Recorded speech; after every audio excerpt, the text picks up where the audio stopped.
خدي يا سما انت ومالك. ايه يا بابا؟ انتوا اللي منزلكوا الشارع، انتوا مش عندكم امتحانات بكره؟ عادي يا بابا، كنت انا ومالك بنلعب شويه.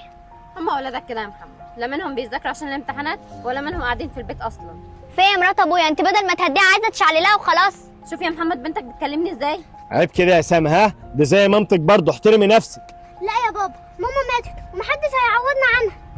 هو انتوا بتقولوا تبقوا ولادي اصلا؟ بس هقول ايه، ابوكم ما عرفش يربيكم. ما خلاص بقى انتوا صدعتوني. ما تشوف يا محمد ولادك اللي عمالين يهزقوني من الصبح، خد لي حقي بعد اذنك. احنا ما عملناش حاجه فيك يا مرات ابونا، انت اللي عقربه وبتخلي ابونا يزعل مننا. ايه الكلام اللي انت بتقوله ده يا مالك؟ احترم نفسك. هو ما قالش حاجه يا بابا، هي فعلا عقربه. انتوا فعلا ما انتوش متربيين، وحسابكم معايا بعدين. يلا امشوا من قدامي. يلا يا عشان نروح المصنع. حاضر يا محمد.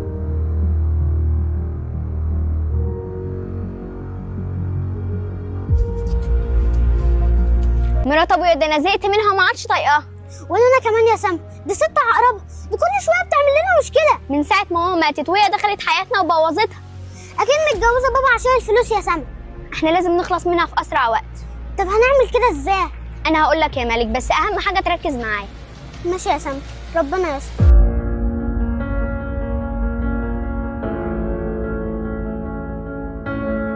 يوسف.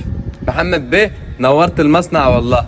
حبيبي يا يوسف، الشغل عامل ايه دلوقتي؟ كله تمام، بعمل كل اللي بتقول عليه بالحرف الواحد وما بعملش حاجه من نفسي ابدا. ما تقلقش يا محمد، يوسف جدع وبيحب شغله، بيعمل كل اللي انت بتقول له عليه.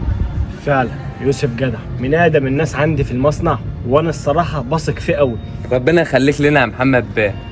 طب ايه رايك بقى يا محمد، بما انه شاطر وشايف شغله، ما تزود له المرتب؟ فعلا يوسف يستحق. ازود لك المرتب يا يوسف. انا خدامك يا محمد بيه. يلا روح انت المصنع يلا عشان تشتغل. ماشي يا محمد بيه، عن اذنك. يلا يا عشان نروح لان انا دايخ قوي. طيب معلش يا محمد، انا هجيب لك اي حد من المصنع يروحك عشان انا ورايا مشوار كده مع ماما. مشوار ايه ده يا ايه؟ ماما تعبانه فهروح معاها للدكتور. ماشي يا ايه، روح انت والف سلام عليها، واندهلي الولا اوكا يجي يوصلني. خلاص ماشي، هندهولك على طول. باي.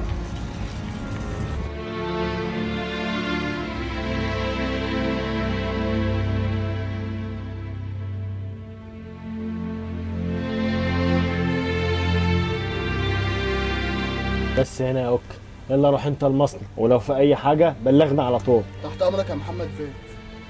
وفاء يا حبايبي، انتوا واقفين لي كده؟ احنا مستنيينك يا بابا. ومستنيني ليه؟ في حاجه حصلت ولا ايه؟ الصراحه كده يا بابا، انا ومالك متضايقين. متضايقين ليه يا حبايبي؟ في ايه مالكم؟ بصراحه كده يا بابا، احنا ما عدناش عايزين مراتك دي تبقى في البيت. ايوه يا بابا، وبتقعد تقول لك حاجات احنا ما بنعملهاش، دي ست شرانيه.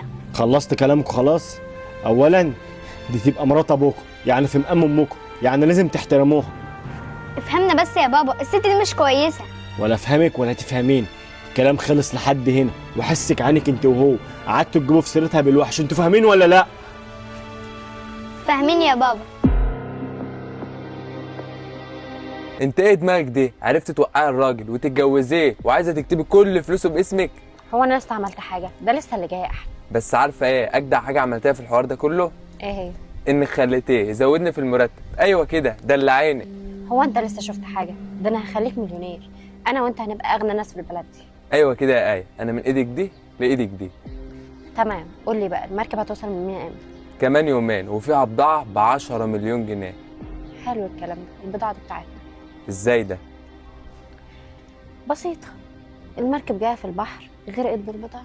الله على دماغك يا ايه.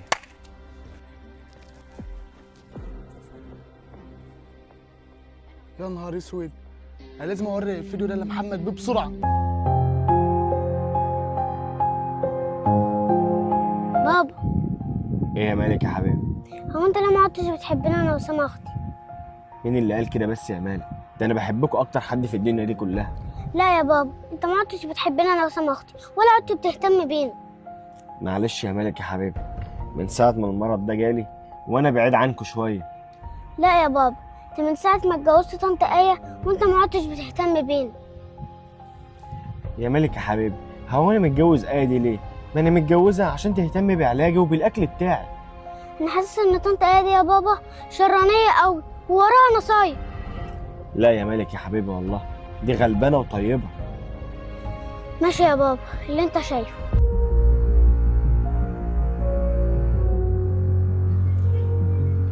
سما، عايز ايه؟ امال محمد بيه فين؟ وعايز بابا ليه؟ هو في حاجه حصلت في الشغل؟ مفيش، بس انا كنت مصور حاجه على التليفون فانا عايز اوريها له. طب ما توريني. لا لازم محمد بيه هو اللي يشوفها. بقول لك هات التليفون. اتفضلي. انتوا واقفين كده ليه؟ مفيش حاجه يا ست هانم، انا كنت بس بجيب حاجه لمحمد بيه. طب امشي روح شوف شغلك. حاضر يا ست هانم، مع الاذن. انا مش عارفه ايه القرف اللي بصطبح بيه على الصبح كل يوم ده. ما اروح اشوف الولد ده مصور ايه.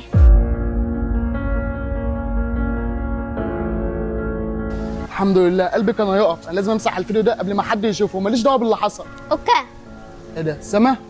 عايزه اشوف الفيديو ده، وريهولي. يخص مين الفيديو ده؟ ماشي انا اوريهولك، بس بالله عليكي ما تقولي لحد. طيب بس هات التليفون.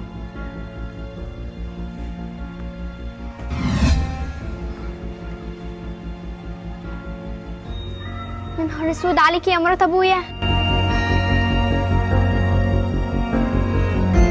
مالك؟ بعت لي شويه طلبات دي للبيت. لا مش هجيب لك حاجه ومالكيش دعوه بيا. ان شاء الله عنك ما جبت، ده انت عيل زباله يعني على ابو شكلك. هو في ايه؟ انتوا صوتكوا عالي ليه كده؟ يرضيك كده يا محمد؟ بقول لمالك ابنك تعالى هات لي شويه طلبات من السوبر ماركت عشان اعمل لابوك الاكل، يقول لي مش جايب لك حاجه وان على ابو شكلك. انت كذاب. والله يا بابا ما قلت كده. دي بتكذب عليه. خد يلا تعالى. انت عارف لو اي عادي اشتكت منك تاني انا هوديك عند ستك ومش هتيجي تعيش معاها تاني، انت فاهم ولا لا؟ فاهم يا بابا. يلا روح جيب الطلبات دي للبيت وتعالى بسرعه، يلا روح.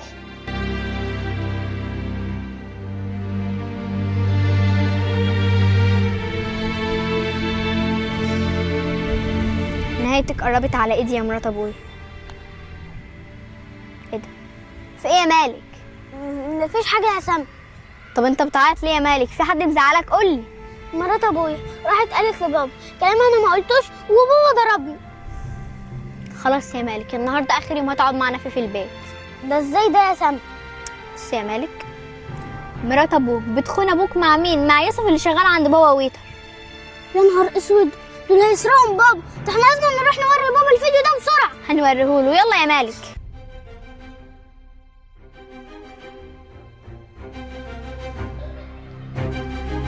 بابا في حاجه عايزه اوريها لك. مش عايز اشوف حاجه، ويلا شوف انت رايحه فين. صدقني يا بابا انا ما قلتش حاجه لطنط ايه، دي بتكذب عليه. وهي هتكذب عليا ليه يعني؟ ان شاء الله هتتبلى عليك. محمد. ايه يا ايه؟ انت رايح في حته ولا ايه؟ هروح لماما شويه عشان تعبانه. خلاص ماشي يا حبيبتي، خدي بالك من نفسك. ماشي يا حبيبي. عليك مراتك دي ست مش كويسه يا بابا وبتخونك. ايه الكلام اللي انت بتقوليه ده؟ مش تضربني يا بابا؟ شوف خد يا بابا شوف الفيديو ده. والله يسامحك على اللي انت بتعمله فيها انا وسماختي. احنا عمرنا ما هنسامحك. ان خليتيه زودني في المرتب. ايوه كده دلعاني. هو انت لسه شفت حاجه؟ ده انا هخليك انا وانت هنبقى اغنى ناس في البلد. ايوه كده يا آية، انا من ايدك دي بايدك. تمام. قول لي بقى المركبه هتوصل منها امتى؟ كمان يومين وفيها بضاعه ب 10 مليون جنيه. اه يا مراتي بتخوني مع يوسف اللي شغال عندي. ما تزعليش يا سما، حقك عليا. انا مش مصدقه بابا ضربني عشان خاطرها. هو بس لسه ما يعرفش حقيقتها.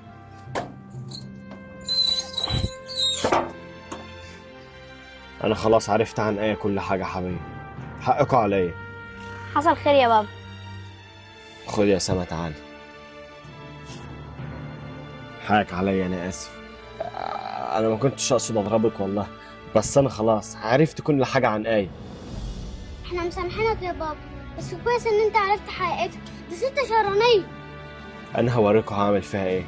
هاخد منها كل الفلوس اللي هي اخدتها مني وهرميها في الشارع اللي انا جايبها مني.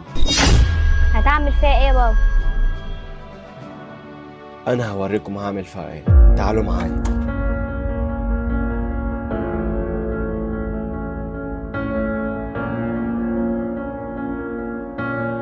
ايه يا ابني انت كنت فين كل ده؟ اعمل ايه بس يا ايه؟ كنت مع الناس على المركب اللي محمله البضاعه. طب وخبيت البضاعه زي ما قلت لك؟ لا، الناس مصممه ان محمد هو اللي استلم الشحنه دي، غير كده هندفع 2 مليون جنيه عشان يعملوا لنا اللي احنا عايزينه. طب والعمل دلوقتي يعني كده البضاعه هتروح مننا؟ اعمل ايه بس يا ايه؟ اما انا لو كان معايا فلوس كنت دفعتها وريحت دماغي واستلمنا البضاعه دي. طيب بص انا هجيب لك ال 2 مليون جنيه، بس خلي بالك هم دول اللي حيلتي، انا معيش غيرهم، خلي بالك ينصبوا علينا. ماشي يا ايه، هاتيهم وانا هبقى معاهم خطوه بخطوه. خلاص ماشي، تعالى معايا عشان اجيب لك الفلوس. ترى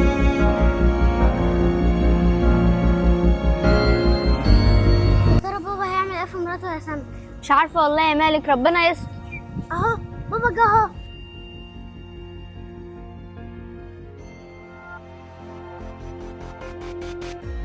انتوا واقفين لي كده يا حبايبي؟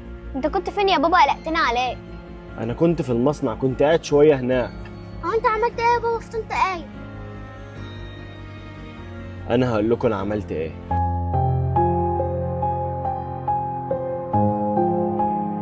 انت رحمك خدت الفلوس وعمال ارن عليك ما بتردش عليا ليه؟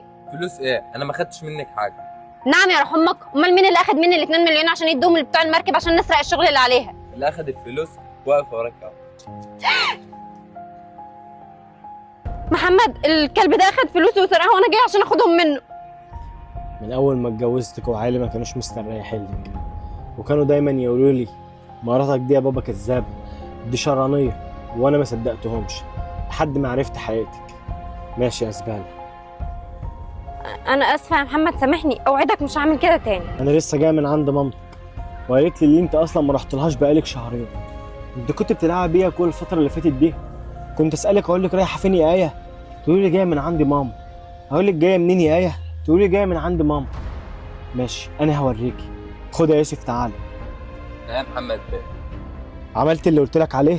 عملت اللي قلت لي عليه وخدت منها الفلوس وبقت على الحديد. برافو عليك يا يوسف. بقى انت متفق معايا يا زباله؟ والله لو ولع فيكم كلكم يا شويه حراميه. وانت يا يوسف انا مش هعمل فيك حاجه علشان انت ساعدتني ان ناخد منها الفلوس، فمن النهارده انت ما عادش ليك شغل معايا.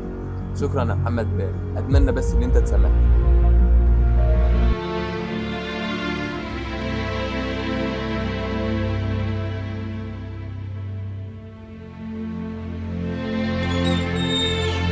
هو انت عملت ايه في يوسف يا بابا عشان تخليه يبقى معاه؟ هددته، قلت له لو ما عملتش اللي هقول لك عليه هقتلك انت وعيلتك واحد واحد. بس فكره حلوه قوي يا بابا، تاخد الفلوس كلها اللي معايا وتاخدها انت. لازم ارجعها تاني للشوارع، انا اللي نظفتها وانا اللي اديتها كل الفلوس دي كلها. ربنا يخليك لنا يا بابا. ويخليكوا ليا يا حبايب قلبي. يلا بقى عشان احنا هنروح نغير هدومنا وهننزل عشان هنتغدى بره النهارده، وبعدها هنروح الملاهي. اخيرا يا بابا هنرجع لايام زمان. يلا بينا يا بابا. يلا.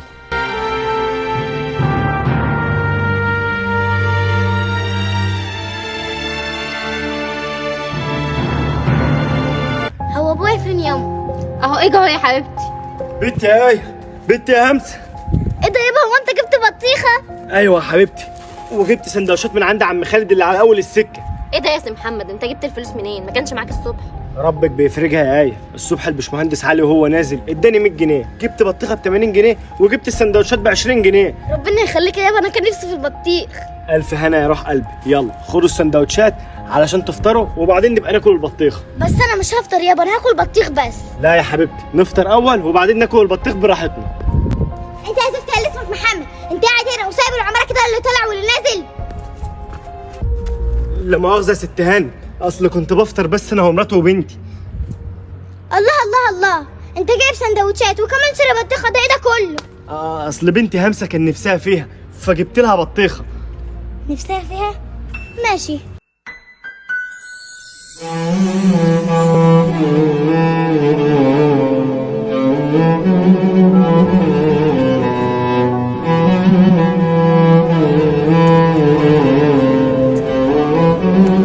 ده بقى عقابك علشان بعد كده ما تسيبش العمارة لوحدها وتيجي تقعد هنا على ما تقرف.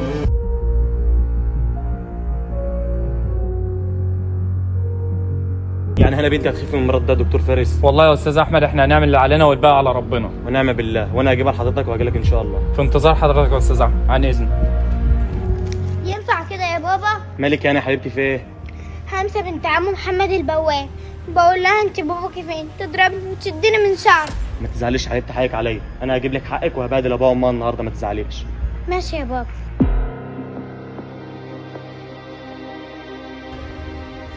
انا بنت احمد بيما رمت البطيخه اللي انا كان نفسي فيها. ما تعيطيش يا همسه، بابا هيجيب لك واحده احسن منها والله. وبعدين شوفي بابا زعلان اكتر منك ازاي. هي ليه بتعمل معانا كده يا اما ورمت البطيخه يعني عشان احنا غلابه؟ ما تعمليش في نفسك كده يا حبيبتي. يلا بقى اسمعي كلام ماما وقومي اغسلي وشك كده وتعالي. يلا حاضر يا ماما. وبعدين يا محمد في اللي احنا فيه ده يا محمد، بقى بنت عيله صغيره قد ولادنا تيجي تهزقنا وتعمل فينا كده. هنعمل ايه بس يا آية؟ هو انا يعني عاجبني اللي بيحصل ده؟ طب وايه اللي جابرنا على كده؟ تعالى نمشي من هنا. وهنروح فين بس؟ ارض الله واسعه يا محمد. حد لاقي شغل اليومين دول يا آية؟ خلينا قاعدين يا آية بدل ما نترمى في الشارع. حاضر يا محمد اللي تقول عليه، بس علشان خاطري ما تزعلش نفسك كده. الحمد لله. عملنا لنا اكل النهارده على الغدا. احمد بيه. طب سلام دلوقتي يا دينا. ينفع اللي بيحصل فينا ده يا احمد بيه؟ انت تضربني ليه يا احمد بيه؟ انا عملت ايه في حضرتك؟ بقى بنتك الزباله دي بتضرب بنتي وحياه امك ما انت قاعد فيها ثانيه، يلا اطلع بره. اطلع بره ليه بس يا احمد بيه؟ والله العظيم ما حد كلمها، دي هي اللي اجت هزقتني وكسرت البطيخه اللي انا جايبها لبنتي وهزقتني انا ومراتي. وهي هزاك كل واحدها كده يعني؟ لا لا يا احمد بيه، اصل انا كنت سايبه العماره فاضيه وكنت بفطر انا ومراتي وبنتي. ما عندها حق تهزاك وتديك على دماغك كمان، عاجبك ولا مش عاجبك؟ عاجبني يا احمد بيه، عاجبني. طب يلا امشي وروح اقف على بوابتك ما تتحركش من عليها تاني. حاضر يا احمد بيه، حاضر. استنى خد بوس ايديها قبل ما تمشي. حاضر يا احمد بيه.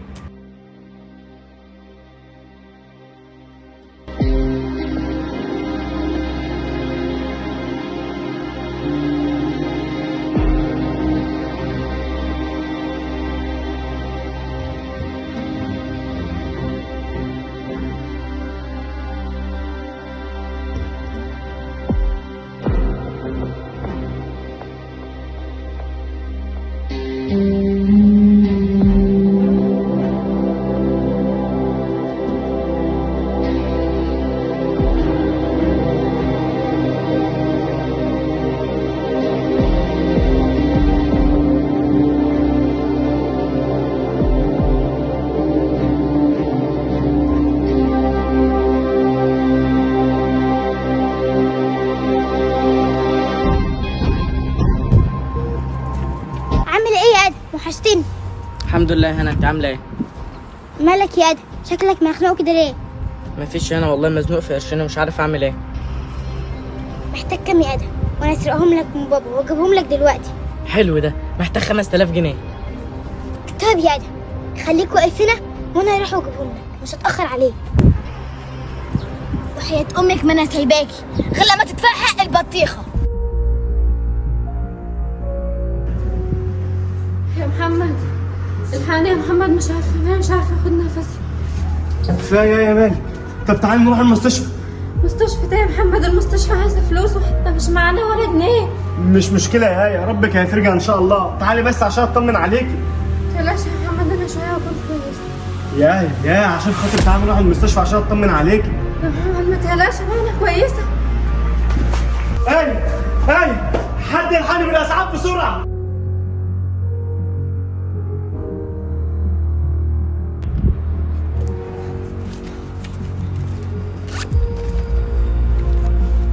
خد يا ادم ال 5000 جنيه اهم اللي انت طلبتهم، بس اوعى تقول لاي حد يا ادم عشان لو بابا عرف هيموتني. عيب عليك يا نونو يا حبيبتي اللي دايما واقفه جنبي، وانا بحبك من فراغ. وانا كمان بحبك، بس يلا روح قبل ما حد يشوفني. باي من غير سلام. والله وقعت يا حراميه. بنت محمد الباب، انت اللي جابك هنا يا بنت؟ وانت سمعت ايه بالظبط؟ انا ما سمعتش يا حبيبتي، انا سمعت وشفت وصورت. هات التليفون ده. لا مش هديهولك يا حراميه، لازم افتحه. يا رب يا رب جيب العواب سليمه يا رب. دكتور طمنا على مراتها يا دكتور، هي عامله ايه دلوقتي؟ انت جوزها؟ ايوه يا دكتور. هو ايه اللي حصل لها فجاه كده؟ مراتك عندها الكبد وانا عملت تحاليل وتاكدت من ده. ايه؟ عندها الكبد؟ عندها الكبد ازاي يا دكتور؟ لا لا، مراتك محتاجه عمليه في اسرع وقت، يا اما لا قدر الله هتموت.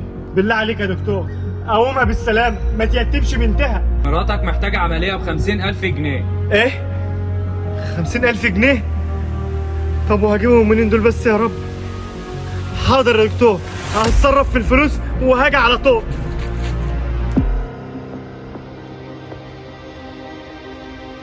ايوه يا استاذ احمد، لسه جاي لي مريضه حالا وهنعمل اللي اتفقنا عليه. ايه ده؟ بجد يا دكتور فارس؟ يعني المرضى اللي جايلك ديت هتاخد منها الكبد وتعالج بيها انا بنتي؟ ايوه يا استاذ احمد، بس ما تنساش المبلغ اللي اتفقنا عليه، 1,000,000 جنيه. ده انا عنيا ليك يا دكتور، ده انت هتشفي لها انا بنتي من المرض اللي عندها ده، وده عندي بالدنيا كلها. بس ما قلتليش مين المريضه دي؟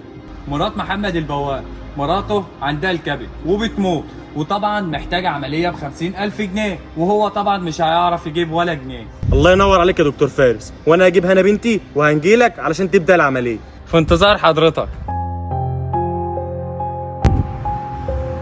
يعني ايه يابا؟ يعني انا ما عدتش اشوف امي تاني؟ لا يا حبيبتي ما تقوليش كده، ان شاء الله مامتك هتعمل عمليه وهتبقى كويسه. وهتجيب فلوسها منين يابا؟ دول 50,000 جنيه.